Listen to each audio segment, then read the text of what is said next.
Recent జరిగిన examination ఈ question వచ్చింది. ఈ క్వశ్చన్ చూసిన వెంటనే చాలా మంది ఇది పెద్ద క్వశ్చన్ కష్టమైందేమో అనుకుంటారు. కానీ ఈ క్వశ్చన్ ని పెన్ను పేపర్ లాగా ఎలా సాల్వ్ చేయాలి నేర్పిస్తాను. నేర్చుకుని మీ ఫ్రెండ్స్ అంతా షేర్ చేయండి. Ram gives a 6-digit number 468312 to Shyam to check the divisibility. Shyam tells Ram that the number is divisible by 57. Shyam asks Ram, if we rearrange the digits of this number in descending order, then by which number will it be always divisible? Ram శ్యామ్కి ఒక number ఇచ్చాడు.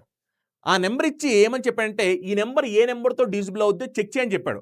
అప్పుడు శ్యామ్ అన్నాడు ఈ number 57 చేత భాగించబడుతుంది అని చెప్పాడు. అప్పుడు రామ్ ఏమని చెప్పాడంటే ఈ నెంబర్లో ఉన్న డిజిట్స్ ఇవన్నీ చూసారా, వీటిని డిసెండింగ్ ఆర్డర్ అంటే అవరోహణ క్రమంలో అమర్చితే ఆ అమర్చిన తర్వాత వచ్చే నెంబర్ చూసారా, ఆ నెంబర్ ఏ నెంబర్తో డివిజిబుల్ అవుద్ది ఎప్పుడు అని ప్రశ్న అడుగుతున్నాడు అనమాట. చాలా సింపుల్.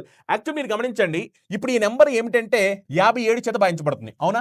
మరి ఎప్పుడైతే ఈ నెంబర్ 57 చేత భాగించబడుతుందో అప్పుడు ఇదే నెంబర్ 57 యొక్క ఫ్యాక్టర్స్తో కూడా భాగించబడాలి, అవునా కదా? 57 యొక్క ఫ్యాక్టర్స్ ఇప్పుడు చూడండి, 57 యొక్క ఫ్యాక్టర్స్ అంటే మీరు గమనించండి 19 57 యొక్క ఫ్యాక్టర్, 3 కూడా 57 యొక్క ఫ్యాక్టర్ అన్నా కదా. ఎందుకంటే 57 3లో పోతుంది, 57 19లో పోతుంది. అంటే దాని మీనింగ్ ఏమిటి?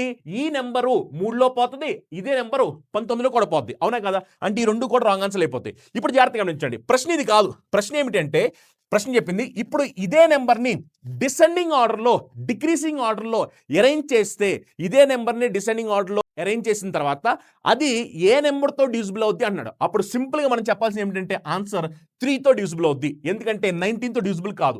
ఎందుకంటే మనం దీన్ని డిసెండింగ్ ఆర్డర్లో అరేంజ్ చేసామనుకోండి, డిసెండింగ్ ఆర్డర్లో అరేంజ్ చేసినప్పుడు ఏమిటంటే ఆ నెంబర్ ఏదైతే వచ్చుద్దో ఆ నెంబరు 19తో డివిజిబుల్ కాదు, కానీ 3తో ఖచ్చితంగా డివిజిబుల్ అవుద్ది. ఎందుకంటే 3 యొక్క డివిజిబిలిటీ రూల్ ఏమిటి అంటే some of digits should be divisible by 3, అవునా కదా?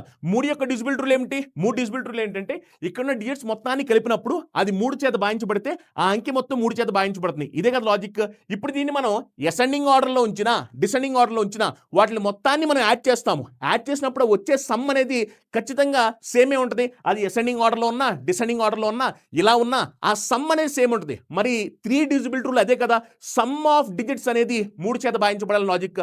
అందుకనే వీటిని మనం డిసెండింగ్ ఆర్డర్లో అరేంజ్ చేసిన తర్వాత కూడా ఆ వచ్చే నెంబర్ అనేది 3లో భాగించబడుతుంది కానీ 19లో భాగించబడదు. ఇక్కడ క్వశ్చన్ కనిపిస్తుంది, క్వశ్చన్ ఆన్సర్ కమెంట్ చేయండి. నచ్చిన ట్రిక్ నచ్చితే వెంటనే ఫాలో అయిపోండి.